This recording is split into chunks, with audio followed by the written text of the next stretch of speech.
BA पाठ द्वितीय राजनीति विज्ञान की कक्षा में हम दल प्रणाली के रूपों का अध्ययन कर रहे हैं। इससे पूर्व हमने राजनीतिक दल क्या होते हैं, प्रजातंत्र में राजनीतिक दलों की क्या भूमिका होती है, इसके बारे में हमने अध्ययन किया था।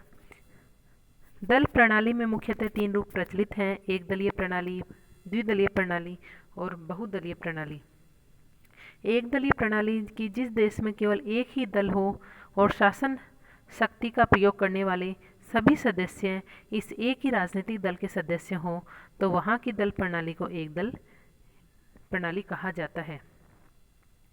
वर्तमान समय में एक दलीय प्रणाली केवल साम्यवादी राज्यों में ही है। इस एक दलीय प्रणाली को कभी तो संविधान से ही मान्यता प्राप्त होती है, जैसे कि साम्यवादी राज्यों के संविधान में साम्यवादी दल का उल्लेख करते हुए अन्य दलों के संगठन को निषेध कर दिया गया है। अनेक बार ऐसा होता है कि संविधान के द्वारा तो अन्य राजनीतिक दलों का निषेध नहीं किया जाता, लेकिन शासक दल संविधानेतर उपायों से अन्य राजनीतिक दलों का दमन कर शासन शक्ति पर एकाधिकार स्थापित कर लेता है। इसके अतिरिक्त यदि किसी राज्य में एक से अधिक राजनीतिक दल हों, लेकिन राजनीतिक प्रभाव की दृष्टि से अन्य राजनीतिक दलों की स्थिति नगण्य हो, अर्थात वैसी ही जैसी स्थिति द्विदलीय प्रणाली वाले राज्यों में 2 के अतिरिक्त अन्य राजनीतिक दलों की होती है, तो इसे भी व्यवहार में एक दलीय प्रणाली वाला राज्य ही कहा जाएगा। एक दलीय प्रणाली को सामान्यतः सर्वाधिकारवादी और जनहित विरोधी समझा जाता है, किंतु सदैव ऐसा होना आवश्यक नहीं है। द्विदलीय प्रणाली जब एक ही देश की राजनीति में केवल 2 ही प्रमुख राजनीतिक दल होते हैं, तो उसे द्विदलीय प्रणाली कहते हैं। द्विदलीय प्रणाली वाले राज्यों में 2 से अधिक राजनीतिक दलों के गठन पर कोई वैधानिक प्रतिबंध नहीं होता। 2 से अधिक राजनीतिक दल हो सकते हैं, लेकिन वे इतने छोटे होते हैं कि राजनीति पर उनका विशेष प्रभाव नहीं होता और उन्हें शासन में भागीदारी प्राप्त नहीं होती। जैसे कि इंग्लैंड में अनुदार दल और श्रमिक दल 2 प्रमुख राजनीतिक दल हैं।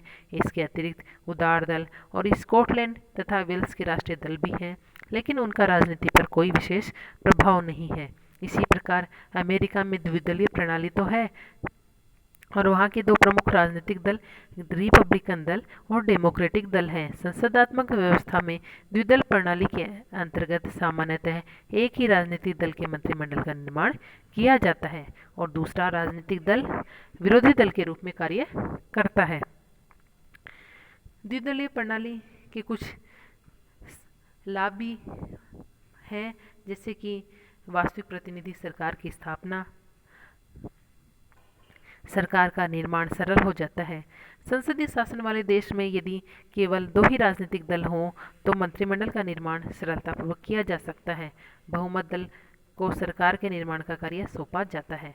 जब यह दल अविश्वसनीय हो जाता है या आगामी चुनाव में हार जाता है, तो शासन की शक्ति उस दल के हाथ में आ जाती है जो पहले विरोधी दल के रूप में कार्य कर रहा था। शासन में स्थायित्व और निरंतरता। शासन में सबसे अधिक आवश्यक तत्व सुदृढ़ एवं स्थायी शासन होता है और इन गुणों को द्विदल प्रणाली के अंतर्गत ही प्राप्त किया जा सकता है। मंत्रिमंडल को व्यवस्थापिका में एक शक्तिशाली दल का समर्थन प्राप्त होता है। इस समर्थन के आधार पर मंत्रिमंडल दृढ़ता से कार्य करता है। अमेरिका में अध्यक्षात्मक शासन की सफलता का रहस्य भी द्विदलीय प्रणाली में निहित है।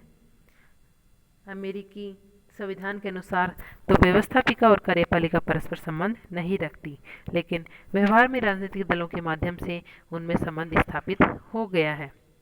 साधारणतः राष्ट्रपति जिस राजनीतिक दल का होता है, उसी राजनीतिक दल को व्यवस्थापिका में भी बहुमत प्राप्त होता है, अतः शासन कार्य सुगमतापूर्वक चलता रहता है। लेकिन बहुदलीय व्यवस्था के अंतर्गत राष्ट्रपति को सदैव ही व्यवस्थापिका के विरोध का सामना करना पड़ता है। वर्तमान समय में द्विदलीय व्यवस्था के कारण कभी कभी इस प्रकार के विरोध की स्थिति उत्पन्न हो जाती है। शासन कार्य सफलतापूर्वक करने के लिए सत्ता का एकत्रीकरण नितांत आवश्यक है।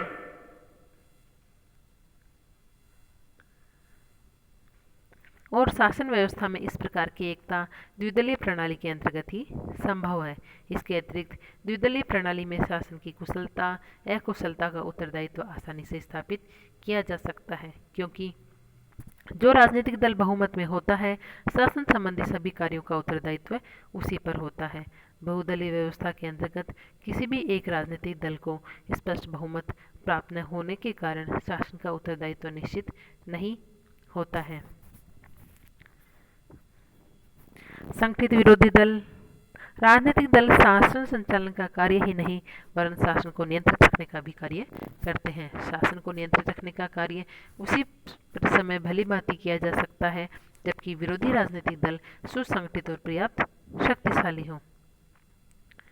द्विदलीय प्रणाली की विशेषताओं के साथ ही कुछ आलोचकों ने इसकी आलोचना भी की है, जैसे कि रेमजे म्योर ने अपनी पुस्तक how Britain is government governed में द्विदलीय प्रणाली की कटु आलोचना की है। मतदान की स्वतंत्रता सीमित हो जाती है इसमें। उन्हें दो में से एक दल को ही अपना मत देना होता है, चाहे वे दोनों दलों के उम्मीदवारों या दलों की नीतियों से असहमत क्यों न हो। व्यवहार में एक समस्या के दो से अधिक पक्ष भी होने संभव हैं और ऐसा हो सकता है कि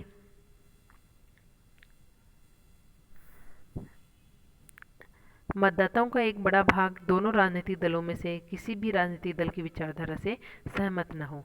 ऐसे व्यक्तियों को विवश होकर या तो राजनीतिक प्रतिद्वंद्विता में तटस्थ रहना पड़ता है या छोटी बुराई को छांटना पड़ता है।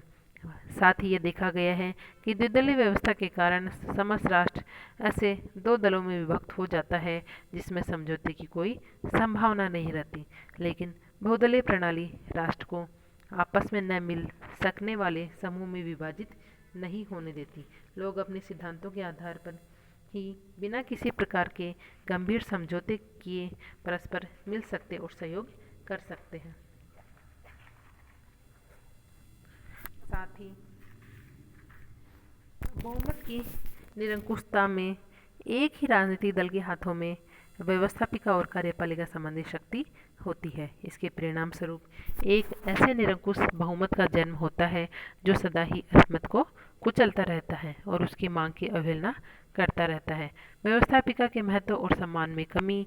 द्विदलीय व्यवस्था के अंतर्गत व्यवस्थापिका के महत्व में कमी हो जाती है क्योंकि व्यवस्थापिका का बहुमत सदैव ही मंत्रिमंडल का समर्थन करता रहता है। अतः समष्टि रूप में व्यवस्थापिका की सत्ता सीमित हो जाती है। कुछ विद्वानों का मत है कि द्विदलीय प्रणाली से मंत्रिमंडल की तानाशाही का विकास होता है।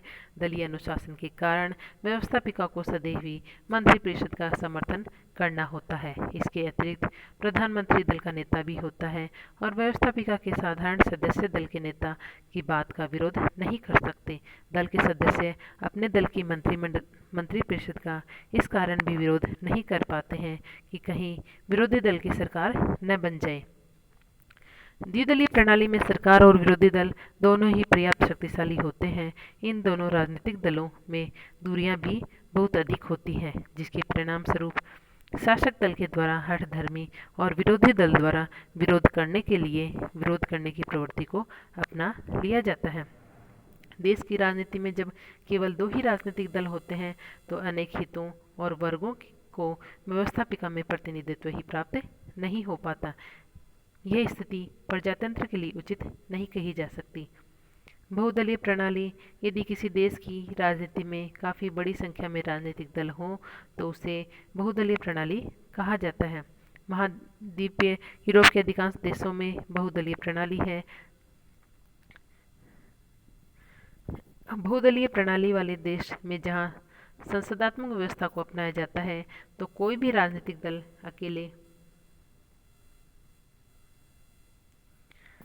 अकेले सत्ता प्राप्त नहीं कर पाता और मिले जुले मंत्रिमंडल का निर्माण किया जाता है। भारत की बहुदलीय व्यवस्था के अंतर्गत अब तक एक राजनीतिक दल की प्रधानता की स्थिति थी। इसी कारण बहुदलीय व्यवस्था होते हुए भी एक दल की सरकार का निर्माण संभव हो गया।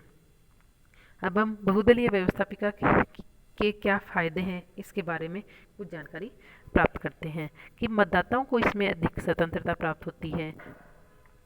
साथ ही बहुदलीय पद्धति में सामान्यतः व्यवस्थापिका में से किसी एक राजनीतिक दल को स्पष्ट बहुमत प्राप्त नहीं हो पाता, अतः मिले जुले मंत्रिमंडल का निर्माण किया जाता है। ये मिले जुले मंत्रिमंडल कभी भी स्वेच्छाचारी नहीं हो सकते, क्योंकि सरकार में साझेदार विभिन्न दलों में से किसी एक दल की असंतुष्टि सरकार के अस्तित्व को खतरे में डाल देती है। जहाँ बहुदलीय पद्धति होती है वहाँ व्यवस्थापिका में सभी विचारधाराओं के लोगों को प्रतिनिधित्व मिल जाता है और राष्ट्र के सभी वर्गों के विचार सुने जा सकते हैं। और जहाँ ये बहुदलीय पद्धति होती है वहाँ दलीय भावना प्रबल नहीं हो पाती और विभिन्न दलों के द्वारा कुछ सीमा तक पारस्परिक सहयोग का मार्ग अपनाया जाता है। यह व्यक्ति को कुछ सीमा तक अपना व्यक्तित्व बनाए रखने का भी अवसर देती है। यदि एक दल उनके विचारों के अनुकूल नहीं रहता तो वह दूसरे दल को अपना सकता है और उसे अपना व्यक्तित्व इस भय से एक ही दल में नहीं खो देना पड़ता कि दूसरा दल सदैव उसके विचारों का पूर्णतः विरोधी है। इस प्रकार व्यक्ति की विचार स्वतंत्रता उसके व्यक्तित्व की रक्षा संभव होती है।